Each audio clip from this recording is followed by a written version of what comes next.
Kun raadiyoo sagalee Ameerikaati.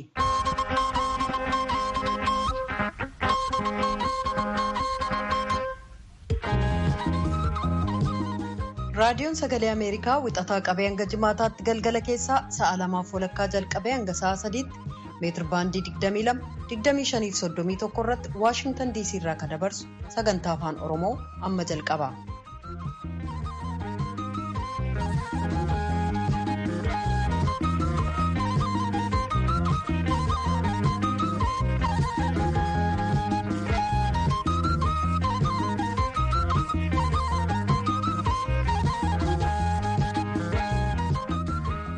Kanneen fagoof dhiyoo sagantaa keenya hordoftan dhaggeeffatoonni keenyatti hamooltan guyyaan har'aa fulbaana 3 bara 2020 keessummeessituun keessan har'aa Antuu Jubee Horaati.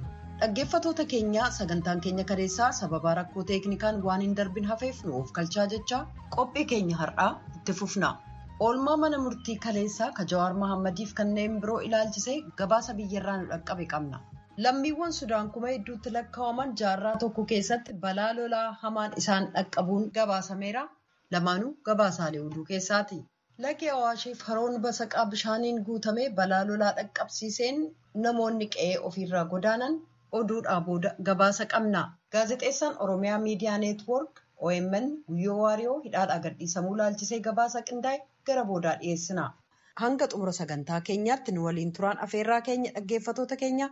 Piroodyusariin tamsaasa har'aa Biraan Haayiluu, tamsaasa intarneetiif miidiyaa hawaasummaa akka qindeessitu immoo Tigisti Gammeeti. Oduu addunyaaf gara namootaan isin dabarsa.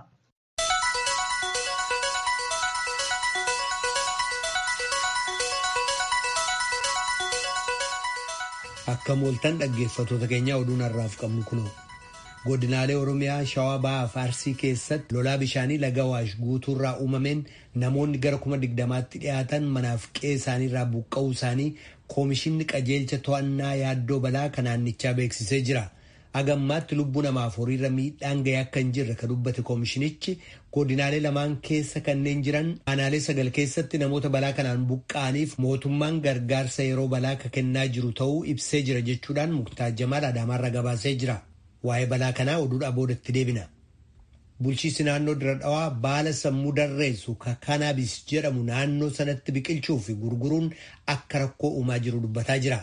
Koomishinarri Koomishinii Poolisii magaalaa Dirra Dhawaa obbo Gammachuu Kaachaa VOA'f ibsa kennaniin halkan dabre kana qofa qarqabbii kanaabis guguddaa 4 qabne jechuu isaanii Addis Chekkol Dirra Dhawaarraa gabaasee jira. Eertiraan kutaalee biyyattii gama kibbaaf giddugalaa keessatti miidhaa weeraraa waannisaa ofirraa ittisuudhaaf carraaqaa jirti. Ministiriin qonnaa Eertiraa weeraricha waannisaa midhaanii fi marga dheedaa irratti akka balaa hamaa hin finne ittisuudhaaf qaamonni martinuu qindaa'inaan akka waliin hojjetan waamicha dhiyeessee jira jechuudhaan Biraan Barayee Asmaraarraa gabaasee jira. Manni murtii federaalaa dhaddachi tokkoffaan kaleessa yakkalaalcha jalqabaatiif dhimma rogeessaaf nama siyaasaa Jawaar Mahaammadiif kanneen biroo irratti ragaalee dhiyeeffaman dhaggeeffachuu itti fufee ture.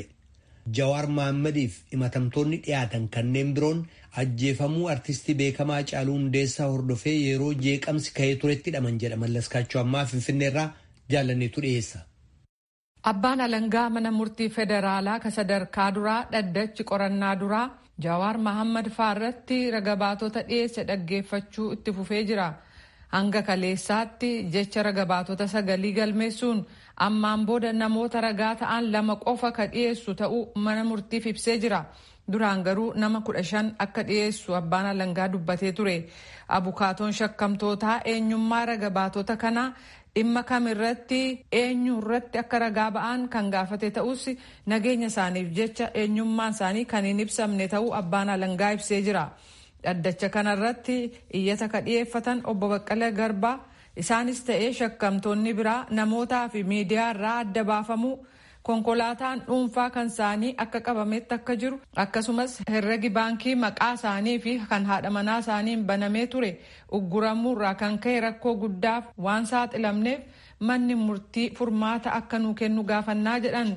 Manni murtiis jecha ragabaatotaa barreeffamaan akka galmee wajjin wal qabatu ajajuudhaan iyyata dhiyaate irratti murtii kennuuf akkasumas ragabaatota hafan dhaggeeffachuuf akka lakkoofsa Itoophiyaatti hagayya 29 bara 2012tti beellama qabee jira.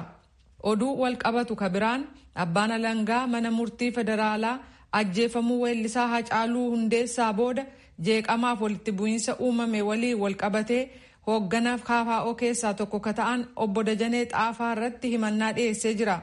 Obbo Dajaneen seera yakkaa ka biyyattii cabsuun heeraa fi sirna heera irratti dhaabbate cabsanii jireenyaa fi nagaa uummataa irratti yakka jeequmsaa olaanaa raawwatan jedheera. Shakkamaa biraan obbo Adammishaa Cirrii seera biyyattii cabsuun caasaa Itiyoo Telekoom diriirseen ala biyya keessaaf ala yookaan sadarkaa addunyaatti tajaajila Telekoom kennaa ture jechuudhaan abbaan alangaa himachuusaa Mallaskaachoo ammaa Finfinneerraa gabaaseera. Kadhagaa jirtan raadiyoo sagalee Ameerikaa sagantaa afaan Oromooti.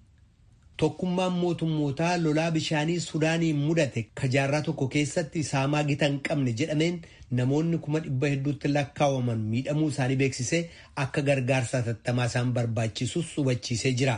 Gabaasaa Liisaa Shilaan Jenevarraa ergite tujubeetu dhiyeessa. Tokkummaan mootummootaa gargaarsa gaafachuun kun kan dhaga'ame guyyoota darban keessa roobii handoon Itoophiyaa keessatti roobe lolaa hamaan gara Sudaanitti akka yaa'u erga taasisee booda. Lolaan bishaanii kun lagi Abbayyaa waggaa 100 keessatti akkaan akka guutuuf sababaa ta'e. Daafoon isaas hamaadha. Mootummaan Sudaan akka gabaasetti yoo xiqqaate namoonni 90 ta'an yoo du'an kanneen 380,080 ta'an guutummaa biyyattii keessaa miidhaan irra ga'ee jira. Manneen jireenyaa 80,000 ta'an kan manca'an yoo ta'u, uummanni 1,000tti lakkaa'amu immoo mana jireenyaa ala ta'anii jiran. Kana malees manneen barnootaa 34 fi keellaaleen fayyaa 2,700 ta'an tajaajila dhaabanii jiru. Dubbii himaan waajjira qindeessa gargaarsa namoomaa akka tokkummaa mootummootaa Jeensi Laayirkee akka jedhanitti balaan kun kan dhaqqabe innaa vaayirasiin koronaa guutummaa biyyattii keessa faca'ee jirutti. Access to clean water critical in the middle of the COVID-19 pandemic. Bishaan qulqulluu argachuun kan innaa weerara COVID-19 akkaan barbaachisu rakkisaa ta'ee jira. Maddi bishaanii 2,000 ta'u faalamaniiru yookaan hojii dhaabuu isaanii qorannaa duraanirraa hubatameera. Kaartuum yeroo ammaa labsii yeroo hatattamaa jala jirti. Laga Abbayyaas guutee akka hin dambaliine ittisuudhaan kanneen mana jireenyaa ala ta'aniif qubsuma qopheessuun hatattamaan barbaachisaa jedhan. Mootummaan Sudaan dilbata darbe bakka uummanni 21,000 ol balaa lolaan miidhaman Kaartuum keessatti labsii yeroo hatattamaa labsee jira. Jaarmiyaan fayyaa addunyaa Sudaan keessaa namoonni 13,000 ta'an vaayirasii koronaan yoo qabaman kanneen 833 ta'an immoo du'uu isaanii gabaase. Waaltaan to'annaaf ittisa dhukkubootaa kan Yuunaayitid Isteetsi aangawoonni eegumsa fayyaa kutaalee Yuunaayitid Isteetsi 50 fi magaalaalee Yuunaayitid Isteetsi guguddoo hedduu keessa jiran gaafa filannoon pireezidaantummaa biyyattii keessatti geggeessamu guyyaa lama dursanii jechuun sadaasa 1 bara 2020tti talaalii vaayirasii koronaa raabsuuf akka qophaa'an qajeelfama kennuusaa mirkaneessee jira. Waaltichi CDC jedhamu qajeelfama fuula 4 qabu gaafa gayya 27 jiraalee eegumsa fayyaatti dabarsuusaa akka dura gabaase madda oduu mikkaartii yoo ta'u talaalii COVID-19 aga danda'ametti dafanii raabsuuf karoora jiru wajjin akka wal simatutti waajjiraaleen fayyaa aga onkoloolessa tokkotti akka karoora talaalii wixinanii xumuran ka jedhu qajeelfamichi. Dhaggeeffatoota keenya oduun har'aaf qabnu kanuma. Kadhagaa jirtan as Waashingtan DC irraa ka darbu raadiyoo sagalee Ameerikaa sagantaa afaan Oromooti. Sagantaan keenya wixataa jalqabee hanga jimaataatti raadiyoo Ahaduu FM 94.3 irratti kallattiidhaan darbaa nu dhaggeeffachuu hin dagatinaa. Lagni Awaashiif haroon basaqaa bishaaniin guutamuun wal qabate namoonni hedduun qe'ee isaanii irraa buqqa'uun himamee jira. Balaan kun aanolee godina Shawaa Bahaaf Arsii laga Awaashiin waldaangessan keessatti uumame. Miidhaan waliigalaa balaa lolaa kanaan dhufe beekamuu baatus warshaa sukkaaraa Wanjii qofaarraa namoonni 5,000 ol baqachuun isaanii himamee jira. Muktaar Jamaaltu gabaase. Naannoo Oromiyaatti godinoonni yaa'aa Awaash daangeessaniitiin hundeeffaman hedduun isaanii ganni Awaash kan isaaniif waan gaarii fiduu osoo hin ta'in yaaddoo itti buusu.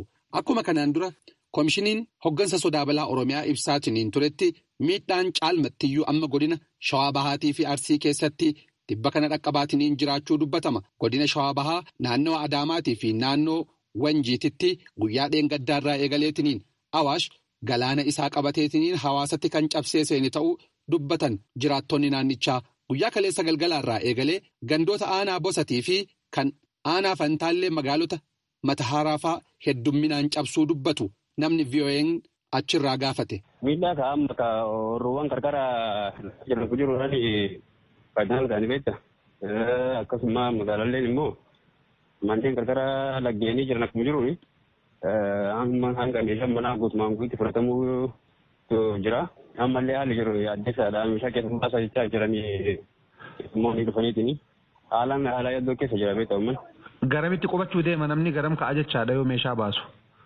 Ammoo dura yeroo warri qarqara lagaa jiru magaalaa haaraa tokko lagumatti kaluudha beekta. Garas baqatanii achillee karaa biraatiin dhufutti jira jedhanii achi namni lafa taabaa itti achi ol ba'aa jiranii. Wanni kun roobuma qofa moo bishaan kun keessaa dhufe tummata miidhe? Amma bishaan kun akka jedhamutti kan rooballee akka jiru ta'etti hidhaa gadhiifamaa jiru ta'an dura miidhaan bisatti roobamaa jiranii. Qooqaa hidha qooqaa gaaf 27-26 gadhiifama jedhanii. Akka laallutti bishaan kun qooqaa qofa irratti fakkaan lolaan makuun lafa taate. Waan akka haala yaaddeessaatu jira beeku. Rakkoon kun keessattuu galoo galaanaa laga Awaashii fi haroo Basaqaarraa dhufu qofa osoo hin taane hidha humna elektirikaa keessaa gadhiifameetiin illee akka hawaasatti gadi yaa'ee dubbatama. Torbaan darbe keessatti hidhi elektirikaa kan qooqaa waan guuteef gadi dhiifamuu akka malu gama sabaa himaaleeti kan dubbatamaatiin ture ta'ullee aangawoonni hawaasa hubachiisanii sadarkaa sanitti sochoosaniitiin kaasaa kan hin turre ta'uudha kaasu. Ammatti namoonnis rakkoo cimaa keessa jiraachuullee dubbatu. Haalli miidhaan keessi waan lubburra ga'een jiru yaa meeshaa namoonni irra caalatti yeroodhaan keessaan baay'afatin meeshaa namoota cinaa gubiiseera jala. Na yaa'u godaansuma ta'a. Mana ofii gadhiisanii raasaa ollamaa kan isaanitti boqotanii jiranii. Nama hagam ta'a namni ati argite eessa fa'aatti deemaatiin hin ture garam godaana? Jechuun silaa'u waan magaalaa kana gadhiisni akkanuma lagni hin geenye ol babba'anii. Namni baay'ee gara abbaa warraa 200 oli naannoo kana kan jira. Amma mana namaatitti qubatammoo badheetti qubatammoo maal uffatan maal keessa jiraatu? Manuma namaatti akkuma ol beekaniin sesseenaniituma qubatanii. Meeshaan isaanii silaa mana alumatti waluma qaqqabanii kara muhammad uffisanii namni bakkuma ta'etti jejjedhanii jiru. As dunkaanallee naannoo mana barnootallee gara bulchiinsa magaalaallee. Galma magaalaa gaafirraa kan bakki itti wanno jedhu hin qabne akkuma akkasuma. Namni dhufeetiin gargaarsa dhiheessee waa rakkoo namaa baase gargaarsi dhihaate achitti argite jira? Akkasumas namni hundi aguma jaa'een meeshaa mayaasaa irra warri bulchiinsa magaalaallee naannoo marra ta'aniituma duruma deddeeman gaha. Dhimma uumame kanaa fi haal duree hojiilee hojjetame balaa amma mudate maqsuudhaaf waan irra jiramu gaafachuudhaaf. Aangoota godina Shawaa Bahaatii fi godina Arsii akka deebinuu kennaniif irra deddeebinee gaafannullee itti hin milkooyne gama Koomishinii Hoggansa Sodaa Balaa Oromiyaatiillee Koomishinar Abaadir Abdaa dhimma kanarratti raadiyoon sagalee Ameerikaa haasofsiisus balaa ga'e adda baasaniitiin qulqulleessanii waan harka hin qabanneef ammatti homaa dubbachuu akka hin dandeenye ibsan. Isa kanaaf hangi balaan dhimma kanaan dhaqqabee maal akka ta'e hanga ammaa VOA'n waan adda baafate hin qabu. Ragaa hanga muraasa argame keessaa jiraattonni naannoo. Warshaa sukkaaraa Wanjiitti jiraatan kan miidhaa keessummeessan jiraachuu fi kanneen hafan garuu naannoo san gadi dhiisanii gama Adaamaa fi Biraatitti baqachuu isaaniitu himame. Hojii geggeessaan warshaa sukkaaraa Wanjii Injiinar Kaasaa Tasfaayee raadiyoo sagalee Ameerikaatiif akka himanitti hojjettoonni warshaa Wanjii qofti yoo xiqqaate namoonni 5,000 ol qe'ee isaanii gadhiisaniitiin baqataniitiin jiru. Miidhaan dhaqqaballee jira jedhu Injiinar Kaasaan. በግራና በቀኝ በኩል ያሉ ዳይኮች እንዳልኩ ወደ ወንጂ ስኳር ፋብሪካ ሰራተኞች የሚኖሩበትና naanni gagamaa gamanaan ijaarameetiniin ture gama bitaatiif gama mirgaatiin cabseetiniin hawaasatti gadi ceheetiniin jira. Daangaa warshaa fi bakka jiraattota hojjettoonni warshaa sukkaaraa keessa jiraatanillee cabseetiniin jira. Akkasumas oorruu qonnaan bultootaa hektaara 1,000 olitti ta'ullee lolaan kun mancaasee jira. Oorruu warshaa sukkaaraa garuu hanga ammaa miidhaan irra ga'ee hin jiru. Bishaan kun kan inni gadi dhiifame kan kallattiidhaan laga Awaashirraa dhufe qofa osoo hin ta'in hidha elektirikaa qooqaarraallee ka gadi lakkifameetiniin dhufeedha jedhan Injiinar Kaasaan. Miidhaa hanga ammaa qabeenyaa fi oorruu qonnaan bultootaatiin gaheen addatti lubbuu namaarratti miidhaa dhaqqabe raadiyoon sagalee Ameerikaa odeeffannoo argate tokkollee hin qabu. Haala waliigalaa kanaan walqabateetiniin aangawoonni bulchiinsa mootummaa naannoo Oromiyaallee taate kanneen godinaalee lamaaniitu deebii irraa argannaaniin qabanneetiniin dhihaanna. Gabaasa sagalee Ameerikaatiif Muktaar Jamaal Adaamaarraa. Kadhagaa jirtan as Waashingtan DC irraa kan darbu raadiyoo sagalee Ameerikaa sagantaa afaan Oromooti. Gara qophiitti aanutti ceena. Gaazexeessaan Oromiyaa Miidiyaa Neetwoork OMN Guyyoo Waariyoo wabiidhaan hidhaarraa gadhiifamuu abukaatoonsaa ibsaniiru. Gaazexeessaan kun eengadda qarshii 10,000 mirgi wabii eegamee fi gadlakkifamuu abukaatoonsaa obbo Dajana Fiqaaduu raadiyoo sagalee Ameerikaatti himanii jiran. Gama biraatiin miseensa paartii Dimookiraatawaa Itoophiyaa kan ta'an obbo Lidatoo Ayyaaleew hidhaadhaan waan hin baaneef iyyannoo mirga wabiif mana murtii aanaa magaalaa Bishooftuutti dhiyeessuu isaanii pirezidaantiin paartichaa obbo Adaana Taaddasaa ibsaniiru. Tsahaay Daamxootu gabaase. Gaazexeessaan Oromiyaa Miidiyaa Neetwoork OMN Guyyoo Waariyoo kaleessa wabiidhaan mana hidhaati bahuu abukaatoonsaa ibsaniiru. Guyyoon gaaffiif deebii artist Hacaaluu Hundeessaatiif taasiste keessaa murteettaa du'a isaa hordofee hokkora bakka adda addaatti ka'e ogummaan itti hirmaatteetta jechuun poolisiin qorachaa akka ture abukaatoonsaa obbo Dajaniif qaaduu ibsaniiru.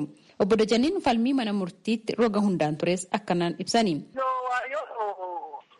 Sababa interviiwuun Hacaaluu Hundeessaa waxabajjii 15 taasiseen wal qabatee Hacaaluun gaafa torbeessaa balaa hin beekamne lubbuun isaa darbu sanaan wal qabatee shakkamee magaalaa Burraayyuu balaawwan qabeenyi mancaanii Shashamannetti magaalaa Finfinneetti poolisiin du'ee dhimmoota sanaan wal qabatanii jeequmsa ta'an hundumaatiif ati akka gaazexeessaa tokkotti dhimmicha kakaastee yakka raawwatteetta jedhameeti shakkamee yeroo dheeraadhaaf to'annaa poolisii jala kan ture.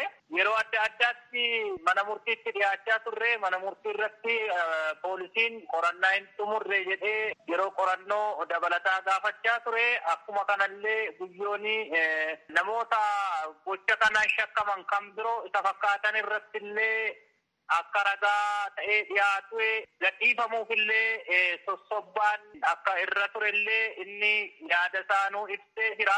Inni akka fedha hin godhanne himee erga hubachiisee deebisanii ammas yeroo beellamaa irratti gaggaafachaa turanii. Dhumarratti manni murtii mirga wabii gaafa hagayyaa 24 eegee fi deddeebii mana murtii yeroo 5 oliin kaleessa guyyoon mirga wabii qarshii 10,000 mana hidhaatii hiikameeraa jedhan obbo Dajaneen. Mirga wabii manni murtii gadhiifamu jedhee abbaan alangaa ammas yeroo dabalata guyyaa 15 naa kennamuu qabu jedhee iyyatee dhimmi kuni akka ijoo seeraatiin gaafa laalamu seerri deemsa falmii akka wanni ifaan kaa'u jira. Abbaan alangaa gaafa poolisiin qorannaa isaa xumuree abbaa alangaatiif riippoortii godhee kaasee guyyaa 15 keessatti mannaa dhiyeessuu qaba. Kan jedhu malee namni abbaan alangaa haga gaafa himannaa dhiyeessutti namni to'annaa jala ture tokko dirqamaan to'annaa jala turuu qaba jedhee seerichi ifatti waan hin keenyeef manni murtii federaalaa sadarkaa jalqabaa ramaddiin araadaa iyyata abbaan alangaa gama kanaan kaasee kufaa godhee mirga wabiin guyyoon akka bahu taasise. Sanarratti abbaan alangaa mormiin qaba jechuudhaan mana murtii olaanaa federaalaa ramaddii lidataatti oliyyata fudhatee manni murtis dhimmicha irra deddeebii ilaalee yeroodhaaf guyyaan 5 dabalamee fi abbaan alangaa himannaa haa dhiyeessu guyyaa 5 booda yoo kan inni yaadne ta'ee ajaja barbaachisu kenninaa jechuudhaan dhorka manni murtii mirga wabiif kennee guyyaa 5 dhorkee ture. Sana booda dhorka sanallee gaafa beellama keenya gaafa guyyaa 5ffaas deebinee dhaqnee abbaan alangaa yaada haaraa ammas akka waan yeroon beellamaa dabalataa qorannaadhaaf ragaa funaannachuudhaaf kennamuufitti yeroon guyyaa 5 kenname gahaa miti. Yeroo dabalataa naa kenni jedhamee akka waan haaraa ta'etti mana murtii oliyyataa ilaaluu irratti gaafatamuu qabu jennee mormii dhiyeessine.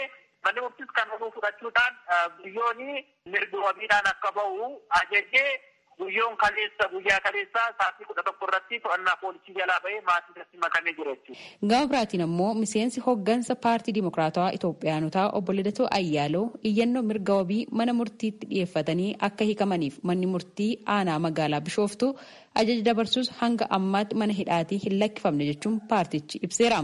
Pireezidaantiin Paartii Dimokiraatawaa Itoophiyaanotaa obbo Adaane Taaddasa raadiyoo sagalee Ameerikaatiif akka ibsanitti har'a iyyannoo mirga wabii mana murtiif galchineerra. Waraqaa ittiin mana murtiitti dhiyaatan ammoo abbaa alangeef poolisii aanichaaf kennineerra. Akka bor mana murtiitti dhiyaatanii fi obbo Lidatuus dhiyeessaniif jedhan. Manni murtii bor jechuun hagayya 28 bara 2012 akka lakkoofsa Itoophiyaatti akka dhiyaataniifis ajaja dabarseeraa jedhan obbo Adaaneen. Gabaasa raadiyoo sagalee Ameerikaatiif Tsahaay Daamtoo Finfinneerraa.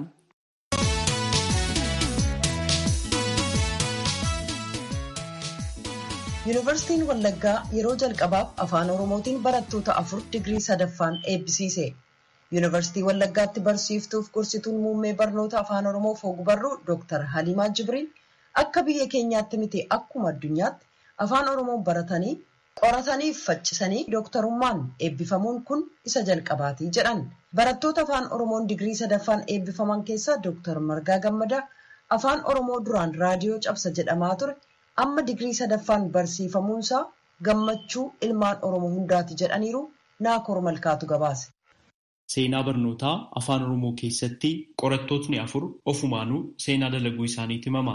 Sadarkaa dooktarummaa yookaan PhD'tiin afaan Oromootiin barachuutiin barattoota kana waggoota 4-5 darbaniif barsiisaa kan ture immoo Yuunivarsiitii Wallaggaati. Muummee afaan Oromoof ogbarruutti barsiistuuf gorsituu barattoota barnoota sadarkaa olaanaa kan ta'an Dr. Halimaa Jibriil waa'ee barattoota 4 seenaa keessatti afaan Oromootiin dooktarummaan eebbifaman ilaalchisee akkas jedhu. Yuunivarsiitiin keenyas barattoonni keenya warri amma arfan digirii sadaffaatiin eebbifamanis akkasumas muummeen afaan Oromoo fi ogbarruu bara baraan itti yaadatamaaf barsiisota sana keessatti shoora guddaa taphatan waliin. Sababiin isaas kun akka biyyeettillee qofaan akkuma addunyaattu afaan Oromootiin baratanii afaan Oromootiin qorannoo hojjetanii afaan Oromootiin qorannoo dhiyeessanii faccisanii dooktarummaatiin eebbifamuun isa jalqabaati. Inni jalqabaa Dr. Margaa Gammadaa jedhama. Inni sirna barnoota afaanii irratti kan inni hojjete. Inni lammaffaa irratti dhiyeesse Dr. Daani'el Lammeessaa jedhama. Eeriyaa naannoo Xiinqoqaa irratti kan inni hojjete. Xiinqoqnis bu'uura afaan tokkoo fi inni sadaffaa Dr. Magarsaa Dhiimsaa jedhama. Kan irratti hojjete oduu irratti hojjete. Inni arfaffaa Dr. Fiqaaduu Qanaa jedhama. Dr. Fiqaaduu Qanaa immoo waa'ee asoosamaa Oromoo irratti jechuudha. Asoosama barsiisu. Arfanuu baay'ee bu'uura jechuudha afaan Oromootiif. Qorannoon tokko rakkoo hiikuuf kan taasifamu rakkoowwan amma isaan ka'an kun akka furamuuf eenyutu gahee isaa baachuu qaba? Akkamiin gaheen sun bahama? Egaa qorannoon dhuguma rakkoo hiikuuf kan inni qoratamu. Kanaaf immoo eenyutu immoo kanneen qorattoonni keenya kun akka yaada furmaataatti ka'an gara fuulduraa waan maaltu ta'uu qaba jedhanii qaama ilaallatuu fi karaa ilaallatu ka'aniiru jechuudha. Eenyurraa maaltu eegama kan jedhu qorannoo sana keessaatiin qaama baay'ee barbaachisaadha jechuudha. Uummatarraa jalqabee jechuudha. Warri baratanis warri dhimmoota garaagaraa keessatti qooda fudhatanii gahee isaanii ba'uun dirqama ta'a. Maaliif dhimmi kun dhimma nama hundaati. Yoo afaan keenya jiraatedha jiraachuu kan dandeenyu.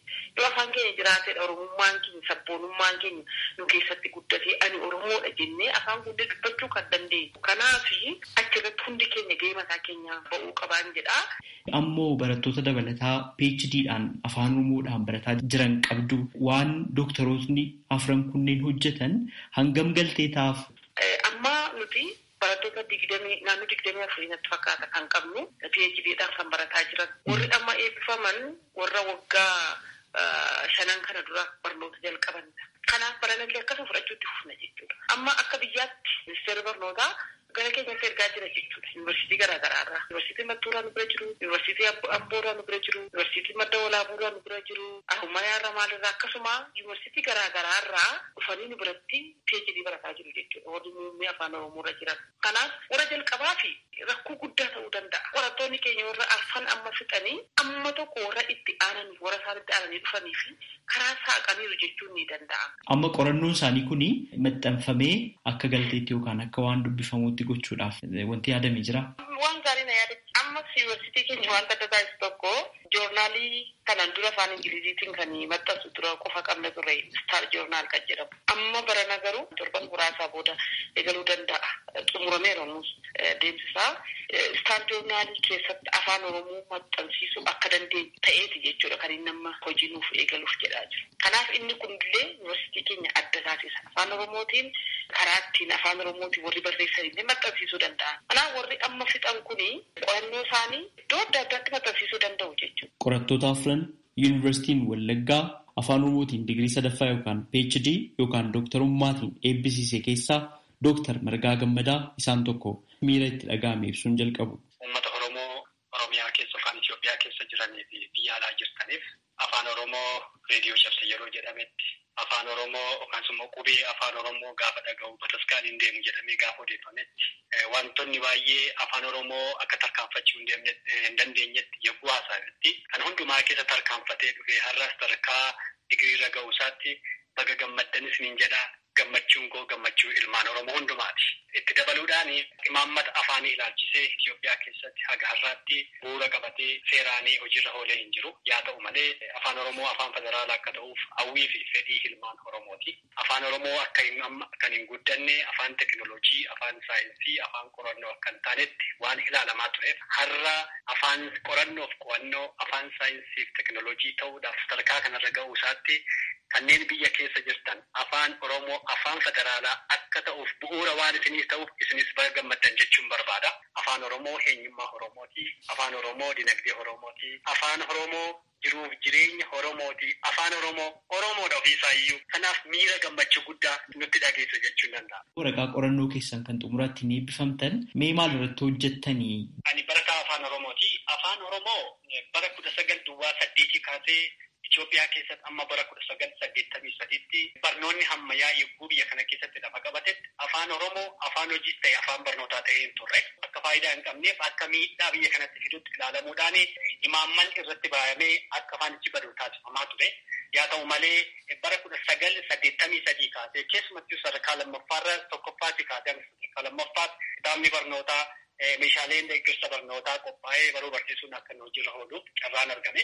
Haa ta'u garuu anaan qorannoo kanaaf kan akka kaase carraan baruu barsiisuu afaan dhalootaa biyya kana keessatti eega carraa argate yookaas immoo eega hojiirra oole barnoonni qophaa'e yookaan sirni barnootaa isaaf qophaa'e keessumattuu afaan Oromoo ilaalchise ammam adeemsa saayinsaa hordofee qophaa'ee fi baruu barsiisuun geggeeffamaa jiru kan jedhudha kan akka kaase rakkoo qulqullina barnootaa rakkoo sirna barnootaa afaan Oromoo irratti xiyyeeffatee jirurraa ka'uudhaan qorannoo adeemsa qophii sirna barnootaa irratti kan hin hojjetan. Danqaa akkam akkamiitis hin mudate. Ragaalee barbaachisaa ta'e argachuudhaa fi Oromiyaa keessa biiroo barnootaas miti ministeera barnootaa duwwaa miti Oromiyaa keessatti hin barbaachisin hin jiru.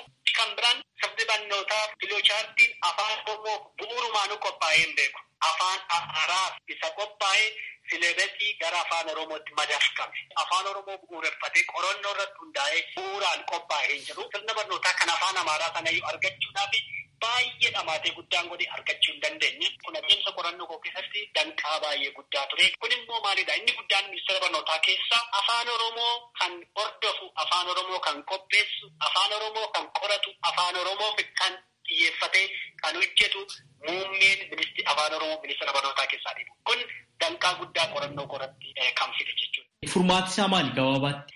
Akka furmaataatti kan hin dhiyeessu. Affaffaan ministeerri barnootaa afaan Oromoo akka afaan kan biraa akkuma afaan Amaaraa qorannoo fedhii hawaasaa, naannoo hawaasaa, aadaa hawaasaa, afaan dhaloonni ittiin baratu sun akka calaqqisu, akka fuunfachiisu, akka urgaa'utti qorannoo naannoo fi fedhii hawaasaarraa kaa'amee qorannoon sirni barnootaa sun qophaa'uu qaba. Filoochaartii mataasaa qabaachuu qaba. Silebesii mataasaa qabaachuu qaba. Gara fuulduraatti ministeerri barnootaa biiroon barnoota Oromiyaa itti gaafatamuudha waan ta'eef keessatti qooda fudhachuun eenyu qopheessuu qaba. Leenjii akkamii qaba? Ogummaa yookaan immoo gahee akkamii qaba? Beekumsa akkamii qaba? Dandeettii muuxannoo akkamii qaba? Ulaagaan ba'ee namoota adda baasan namoota dandeettii waa qopheessuu, sirna barnootaa qopheessuu, silebesii qopheessuu, kitaaba barnootaa qopheessuudhaaf ga'umsa qaban hirmaachisaa yoo kan qophaa'u ta'e gara fuulduraatti sirni barnoota afaan Oromoo sadarkaa isaa kan eeggate akka afaan kamiiyyuu qophaa'uu ni danda'a.